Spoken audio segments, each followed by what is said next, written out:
The boos echoed through McDonald Jones Stadium as the Newcastle Knights trudged off the field at halftime in their Round 14 clash with the Manly Sea Eagles. The home crowd, clearly frustrated with the Knights' lackluster performance, didn't hold back. The match had already delivered high drama within the opening minutes. Newcastle's veteran prop Tyson Frizell and Manly's young fullback Lehi Hopoate were both taken off for head injury assessments just 6 minutes into the game. Frizell clashed heads with Manly prop Ethan Bullimore while attempting a tackle and looked visibly dazed as he tried to get back on his feet. Hopoate's exit was even more alarming. Diving to ground a bouncing ball near the try line, he instead went headfirst into the turf. For nearly half a minute, the 19-year-old didn't move. Trainers rushed onto the field, and while he eventually stood, he looked unsteady. With both teams rattled early, the game descended into a scrappy affair.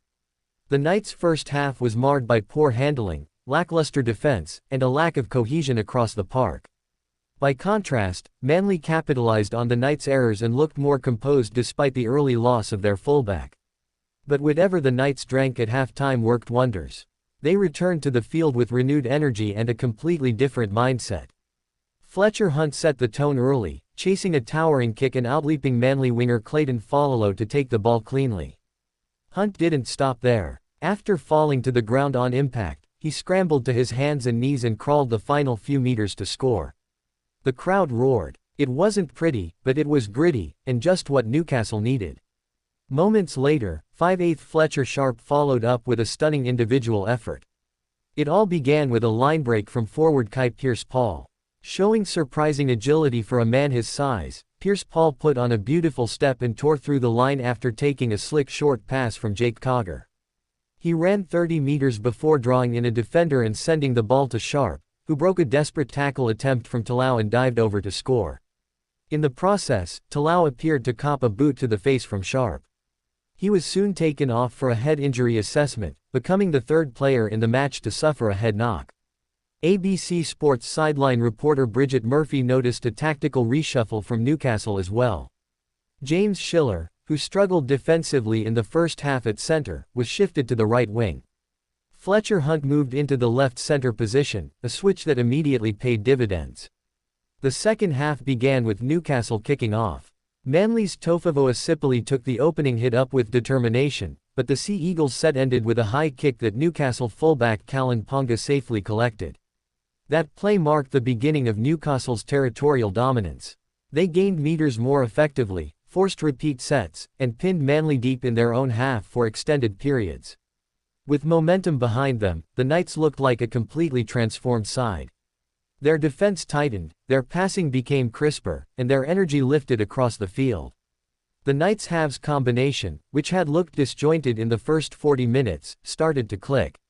Sharpe and Cogger played with urgency, combining well with the forwards who ran with more aggression and intent. Ponga, who had been relatively quiet in the first half, began to inject himself into the attack with darting runs and clever passes. His involvement seemed to inspire those around him.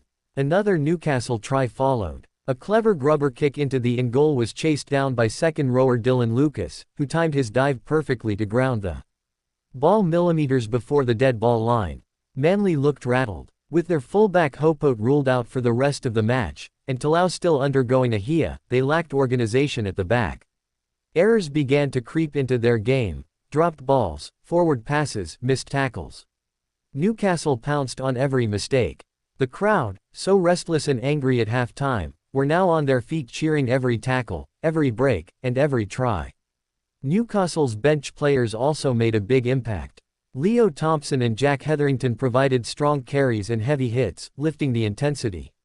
Sharpe wasn't done either. He set up another try, delivering a cutout pass to winger Greg Marshew, who bulldozed through two defenders to score in the corner. It was total domination from Newcastle in the second half. Manly barely got out of their own half for a 10-minute stretch. But the match wasn't without its controversies. Earlier in the day, the NRL had issued a final warning to Gold Coast Titans coach Hasler for publicly criticizing referees. That tension with match officials appeared to spill into this game, too.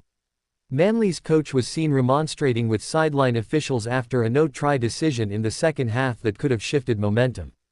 The match ended with Newcastle sealing a convincing win, a result that seemed unthinkable after their dismal first half. It was a tale of two halves. One filled with errors, concussions, and boos. The other full of passion, precision, and redemption. For Newcastle, it was a much-needed bounce back after a run of poor performances. For Manly, it was another frustrating chapter in a season plagued by inconsistency and injuries. The big question now, can the Knights bottle whatever it was that sparked their revival, and drink it before every game?